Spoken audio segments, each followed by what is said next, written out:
Well, howdy ho, peeps. It is 2:40 in the morning on Wednesday morning. Um, I am super tired. I've been up since I don't know, not that early, maybe 7:30, something like that.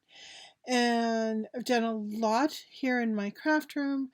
Grant and I went to dinner. We took care of a bunch of errands.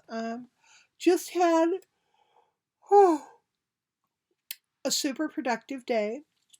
But today's the day I'm going to reveal to you the name of my store. And here it is.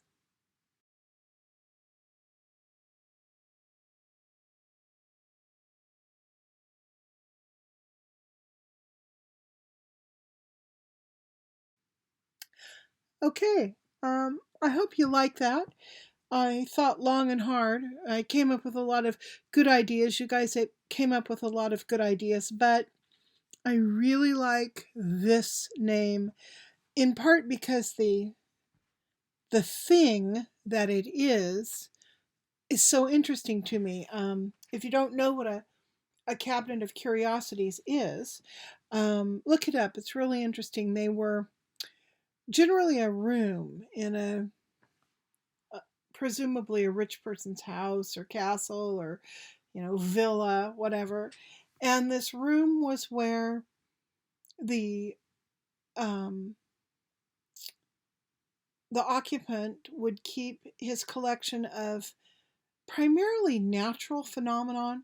A lot of it was fake, but a lot of it was simply things like oh, um, like plant samples from around where they were, or perhaps skeletons of animals, skins of animals, insect collections, that sort of thing. They over the years these cabinets of curiosity, which were actually rooms, they became sort of the precursors to museums of natural history primarily. Um, they kind of morphed into this whole um, kind of fake oddities. There's a big component of that, like mermaid skeletons and unicorn horns and all manner of weird stuff like that. In addition, there were actual monsters, human monsters as well. Unfortunately, I mean that's sad to think about, but um, you know, babies that were conjoined twins that perhaps shared a body and had two heads, that kind of thing. Um, they, you know, the natural world, huh, boy, the natural world is stranger than fiction, I gotta tell you.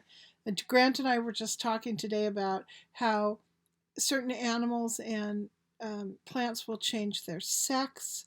Um, how animals will and plants will adapt if their environments are being threatened, just all kinds of crazy stuff.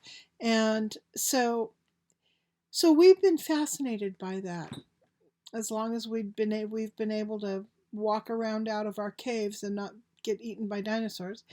And people have just collected stuff that reflects the natural world. So that is basically what a cabinet of curiosities is. Towards the turn of the 19th century into the 20th century, they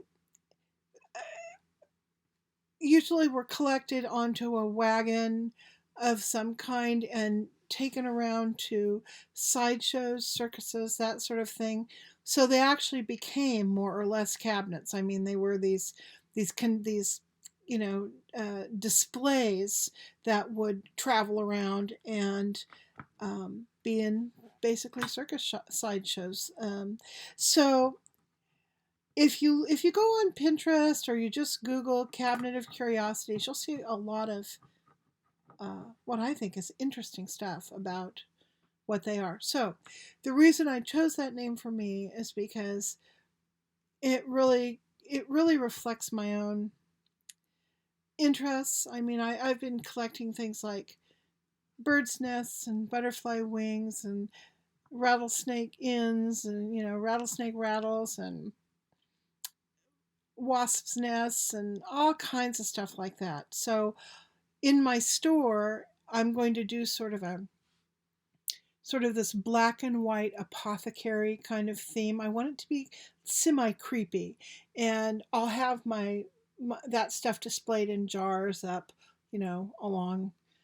along shelves along the ceiling, and I'm going to be using a lot of black and white in my displays, and then of course the colorful stuff will be on that. So I'm going for like a creepy seas candy kind of vibe. I'm not sure if I'm going to hit it, but that's what I'm going for. So now you know. Um, I haven't put up an Etsy site yet, but I will, and when that's available, I'll let you guys know. So I need to go to bed. I've had a long day. I will talk to you guys later. Bye.